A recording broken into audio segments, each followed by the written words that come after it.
Hola Alfredo, ¿qué tal? ¿Cómo te va? Hola Ricardo, buenas noches.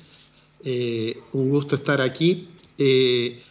Decías recién que esta semana fue singularmente importante, no solo porque a nivel internacional se resolvió finalmente quién va a ser el próximo presidente de los Estados Unidos a partir de enero, sino viendo lo nuestro, porque tenemos la gente del Fondo Monetario Internacional, de visita en Argentina para comenzar a trabajar sobre un pedido de Argentina de apoyo, un programa de facilidades extendidas. Eh, en alguna oportunidad dijimos en el programa, en la época de la campaña electoral, el actual presidente Fernández había criticado muy duramente al Fondo Monetario. Y habíamos Ujú. dicho que, bueno, el Fondo Monetario, no solo en Argentina, en varios países de América Latina, es como una especie de ícono que se ha transformado en un objetivo para criticar desde muchas posiciones, en particular cuando se está en la oposición. Pero seguramente Fernández ni se imaginaba que iba a tener que lidiar con la pandemia, pedir ayuda al Fondo Monetario, etcétera. Déjame que haga un poquito de historia sobre esto del fondo.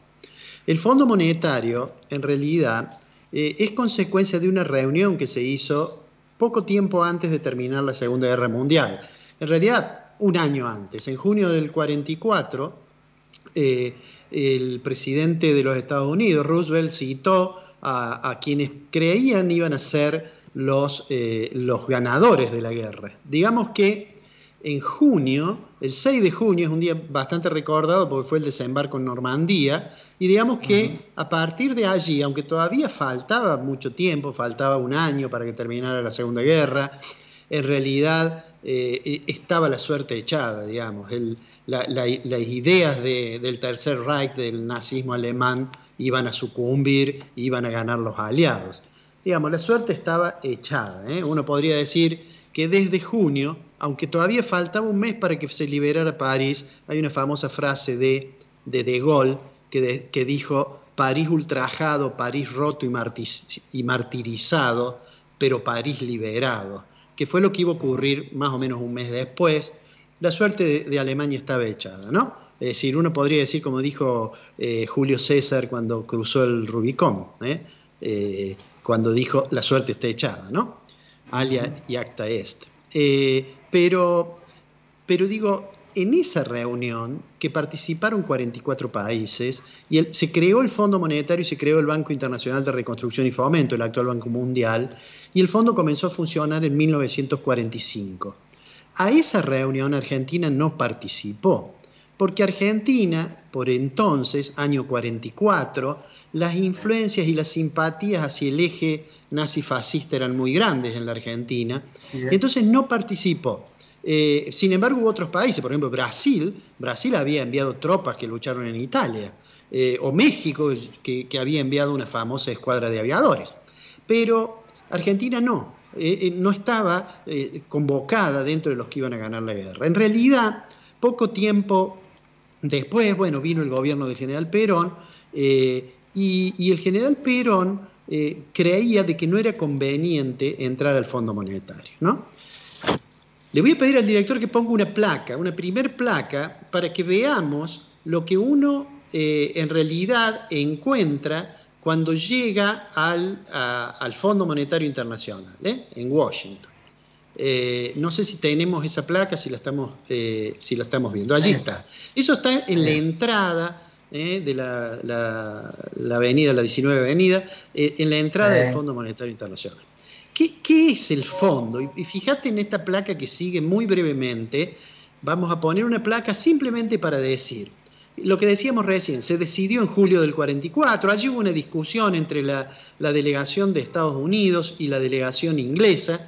La delegación inglesa estaba integrada y presidida por Keynes, un famoso economista, que hizo Ujú. una propuesta que no fue aceptada. La que se aceptó fue la propuesta de los Estados Unidos, que por otra parte era el principal ganador de la guerra, y fue hacer un sistema monetario dólar, digamos, convertible, es decir, un patrón, se ponía una moneda patrón, que era el dólar, se fijaba un tipo de cambio del dólar al oro, que la moneda el dólar era convertible y contra esa moneda todos los otros países fijaban su tipo de cambio.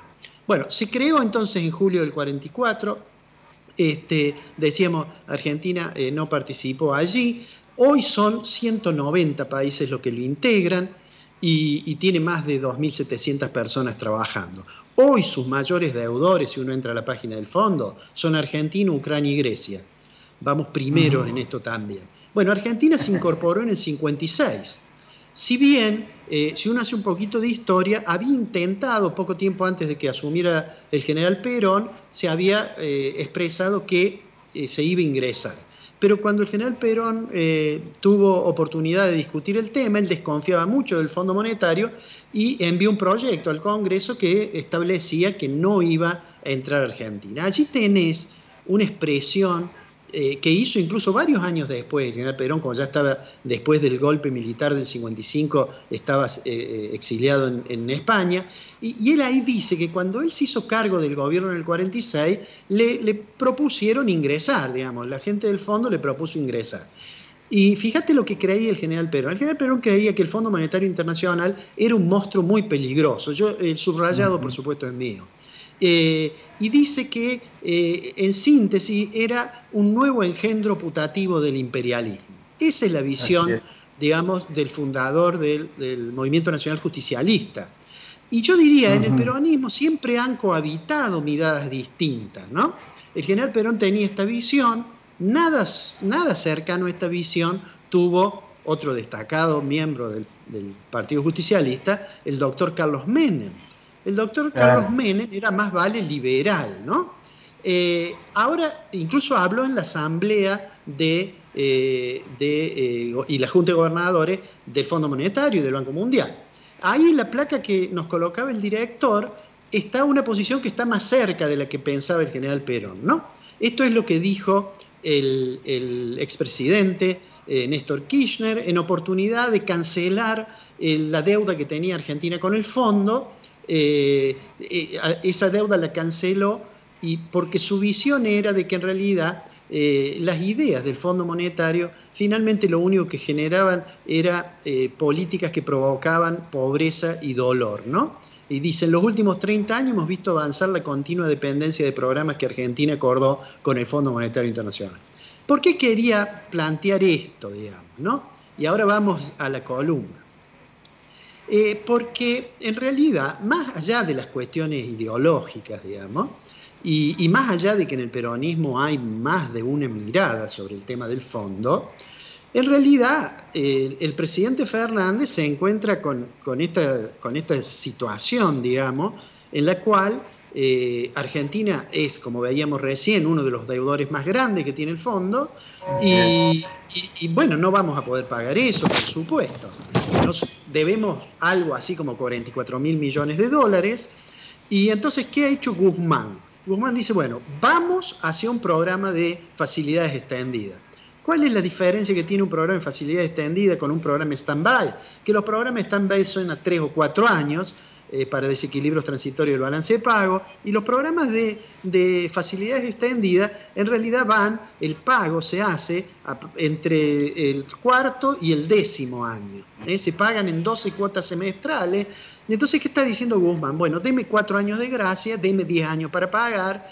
Ahora, estos programas normalmente no se refieren a desequilibrios transitorios, sino se refieren a la necesidad de hacer cambios importantes. Algunos le llaman reformas estructurales, pero lo concreto es que el ministro ha decidido intentar conseguir este acuerdo. Es muy probable que lo consigamos, porque está claro que el stand-by no lo podemos pagar, pero para eso entonces da ciertas señales, ¿no es cierto?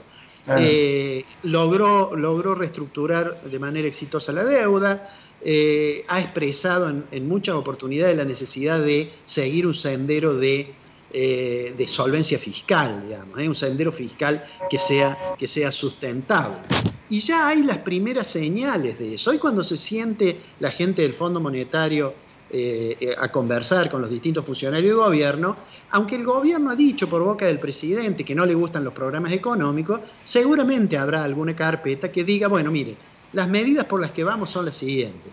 vamos a enviar o hemos enviado un proyecto de ley al Parlamento para que el Parlamento diga que para que en lo sucesivo no se puede endeudar indiscriminadamente, sino que tenga que intervenir el Parlamento. Y que en nuestros acuerdos con los acreedores internacionales intervenga el Parlamento. Y que la deuda que se nomina de moneda extranjera bajo jurisdicción no nacional intervendrá también necesariamente el Congreso. Pero además de eso, seguramente le van a mostrar el presupuesto del cual hablamos, que más allá de que los números son más una expresión de deseos, lo que está claro allí es que hay un intento de reducir el gasto. Ese intento de reducir el gasto va por el lado de los planes sociales, vos lo mencionaste, que hoy ya se han anunciado restricciones con los planes sociales, por el lado de las jubilaciones. Ayer el Ministerio de Economía emitió un comunicado en el cual dice que con esta decisión se busca que haya más sustentabilidad del sistema previsional. Bueno, eso dicho en términos más sencillos, significa que van a tratar de contener el gasto público social, contener el gasto de los planes y contener el gasto de previsión, que son, digamos, lo más importante, y confían en que una recuperación económica les permita aumentar un poco la recaudación. Si eso no es así, si se dificulta mucho eso, el gobierno seguramente va a profundizar el ajuste por el lado del gasto y también es probable que piense cómo generar nuevos ingresos vía nuevos tributos. Quiero terminar con esto. Puede ser que a nivel de lo discursivo se lo critique al Fondo Monetario. Ahora, lo que está claro es que por más que se lo quiera presentar de distintas maneras, lo que viene es un ajuste. La diferencia puede ser de que el Frente para Todos crea que es el ajuste por la liberación. Sea por la liberación o sea por la dependencia, en realidad los ajustes, Ricardo, son ajustes y a veces son inevitables. Alfredo, te mando un gran abrazo y nos encontramos la próxima semana.